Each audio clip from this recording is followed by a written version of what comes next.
70 বছরে সর্বোচ্চ তাপমাত্রার রেকর্ড কলকাতায়। মঙ্গলবার কলকাতার সর্বোচ্চ তাপমাত্রা ছিল 43 ডিগ্রি সেলসিয়াস। 1980 সালের 25শে এপ্রিল কলকাতার সর্বোচ্চ তাপমাত্রা ছিল 41.7 ডিগ্রি সেলসিয়াস। তার আগে 1954 সালের 25শে এপ্রিল কলকাতার সর্বোচ্চ তাপমাত্রা পৌঁছেছিল 43.3 ডিগ্রি সেলসিয়াসে। মঙ্গলবার কলাইকুণ্ডার সর্বোচ্চ তাপমাত্রা ছিল 47.2 ডিগ্রি সেলসিয়াস। পানাগড়ের সর্বোচ্চ তাপমাত্রা 45.6 ডিগ্রি সেলসিয়াস। মেদিনীপুরের সর্বোচ্চ তাপমাত্রা 45.5 ডিগ্রি সেলসিয়াস। আসানসোলের সর্বোচ্চ তাপমাত্রা 44.2 ডিগ্রি সেলসিয়াস এবং ক্যানিংয়ের সর্বোচ্চ তাপমাত্রা 43.6 ডিগ্রি সেলসিয়াস।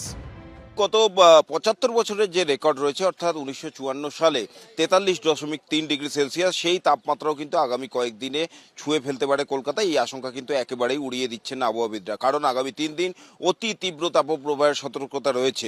শুধু কলকাতা নয়, কলকাতা সংলগ্ন জেলাগুলিতেও একই সতর্কতা রয়েছে। শনিবার পর্যন্ত এই অবস্থার কোনো পরিবর্তন হবে না বলে জানিয়েছে আলিপুর আবহাওয়া দপ্তর। বৃহস্পতিবার পর্যন্ত 2 মেদিনীপুর, 2 বর্ধমান, বাঁকুড়া, বীরভূম, মুর্শিদাবাদ, ঝাড়গ্রামে তাপপ্রবাহের লাল সতর্কতা জারি করা হয়েছে। 2 24 পরগনা, হাওড়া, হুগলি, নদিয়া, মালদা, 2 দিনাজপুরে তাপপ্রবাহের কমলা সতর্কতা জারি করা হয়েছে। শুক্র ও শনিবার তাপমাত্রা কিছুটা কমার সম্ভাবনা রয়েছে। রবিবার থেকে বৃষ্টি শুরুর সম্ভাবনা রয়েছে রাজ্যে। সেদিন 2 24 পরগনা, নদিয়া, পূর্ব মেদিনীপুর, বীরভূম, মুর্শিদাবাদে বৃষ্টির সম্ভাবনা রয়েছে। সোমবার থেকে রাজ্যের সব জেলায় বৃষ্টি বাড়তে পারে। বুধবার দার্জিলিং, কালিম্পং, আলিপুরদুয়ার, কোচবিহার, জলপাইগুড়িতে বৃষ্টির সম্ভাবনা রয়েছে। যে উইন্ড পাচ্ছি আমরা, সেটা হচ্ছে mainly westerly and north westerly wind, যেগুলো হচ্ছে আপনার রিলেটিভলি ওয়ার্মার এবং শুষ্ক।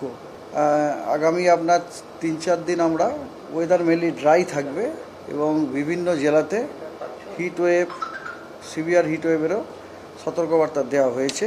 5 তারিখের আগে বৃষ্টি নয়, অ্যাটলিস্ট 4 তারিখ পর্যন্ত এরকম চলবেই।